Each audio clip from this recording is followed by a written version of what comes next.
Speaking personally, I can think of no more painful death to endure than that of burning alive, and if you share the same belief, then it's probably worth me recounting the cautionary tale of a medieval wedding party which ended horribly for some of those in attendance. This incident took place during the first week of 1393, as the nobility of the French court were holding festivities to celebrate the marriage of Catherine de Fasteverin, one of the ladies-in-waiting to Queen Isabeau. To briefly set the scene, this was an age of terrible suffering. The country of France was practically bankrupt, plague and famine were common, and bandits roamed the countryside as lawlessness prevailed. The nobility locked themselves away behind high castle walls, well away from the daily trials of ordinary folk. What the French people needed was a king who understood their suffering, a strong ruler who could end the 100 Years' War with England and usher in a new age of prosperity and peace. That's what they needed, but unfortunately what they got was Charles VI, or as he was more commonly known, Charles the Mad. Charles was born in December 1368 and became King of France aged just 11 after the untimely deaths of his parents.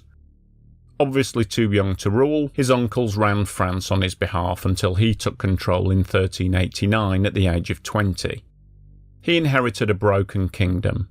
His uncles had spent the last 9 years running France into the ground whilst they profited from the mess, and Charles's inheritance was one of empty coffers and civil strife. Unfortunately, it was right around this time that Charles's mental health problems began to manifest themselves. The first recorded instance of Charles's mental instability occurred when he was 21.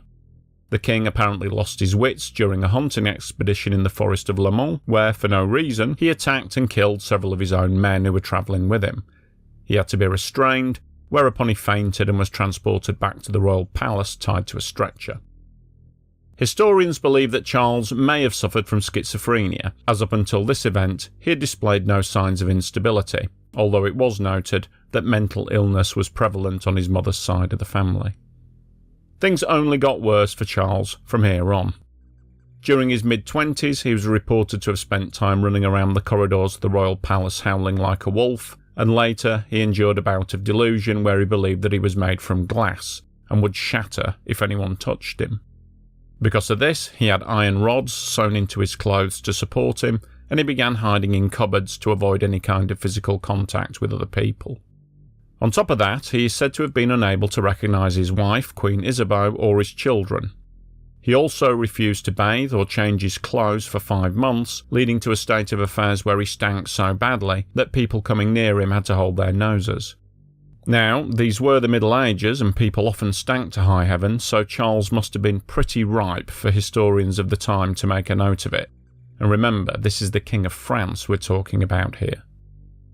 The royal physicians, searching in vain for ways to temper or cure Charles's increasingly erratic behaviour, suggested parties and entertainments as a good way of keeping Charles's mind occupied. And so we come to the fateful event, the marriage party for Catherine de Fasteverin, held at the Palace of St Paul in January of 1393. This was Catherine's third wedding, and as such the festivities were taken much less seriously than at a lady's first wedding. Raucous behaviour was expected, along with much mischief making from guests. One of the king's close friends, the knight Huguet de Guise, had suggested that they attend the ball dressed as wood spirits or wild men, covered in hair and chained together.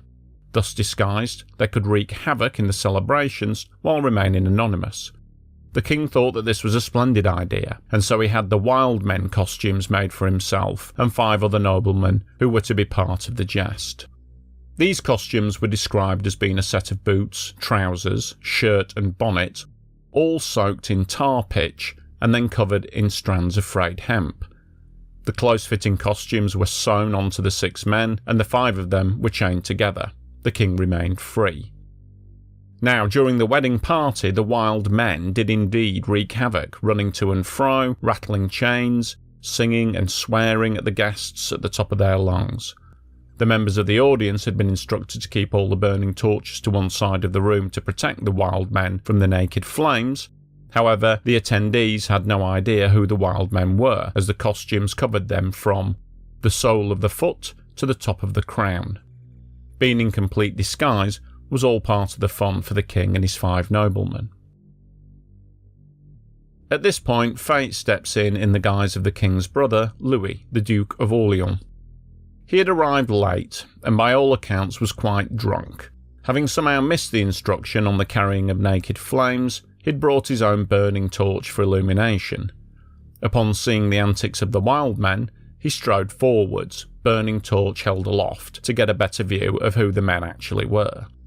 Now, one account states that the Duke of Orleans put the torch so near the flax that he set one of the coats on fire, and so each of them set fire onto the other, and so they were all in a bright flame.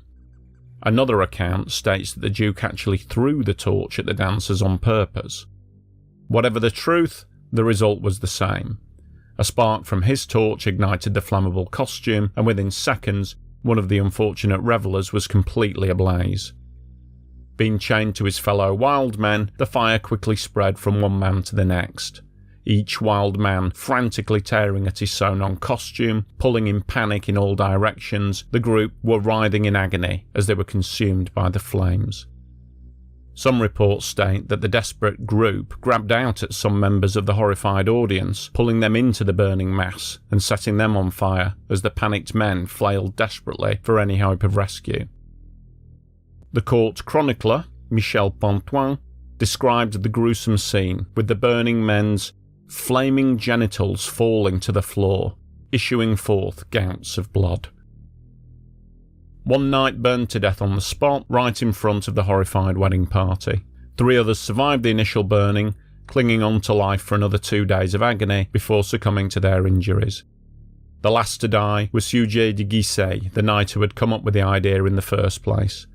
He is said to have spent his final days in sheer agony, cursing to heaven all the nobles and dancers, and spewing foul curses until his final breath. Only 2 of the 6 wild men survived. Sieur de Nantouillet, who jumped into a vat of wine and managed to save himself, and King Charles, who was saved by the plucky 14-year-old Duchess Joan de Berry, who smothered the king's flaming costume under her voluminous skirt, and thus saved his life.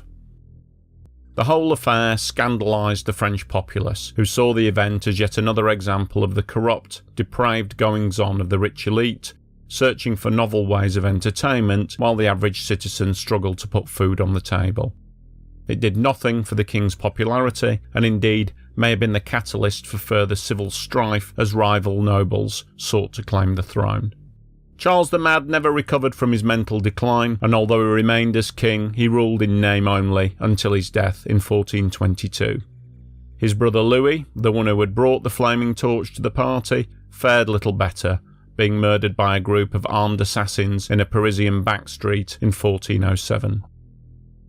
Now viewed mostly as an obscure historical footnote, the event became known to history as the Bal Des Ardents, or as we would say in English, the Ball of the Burning Men.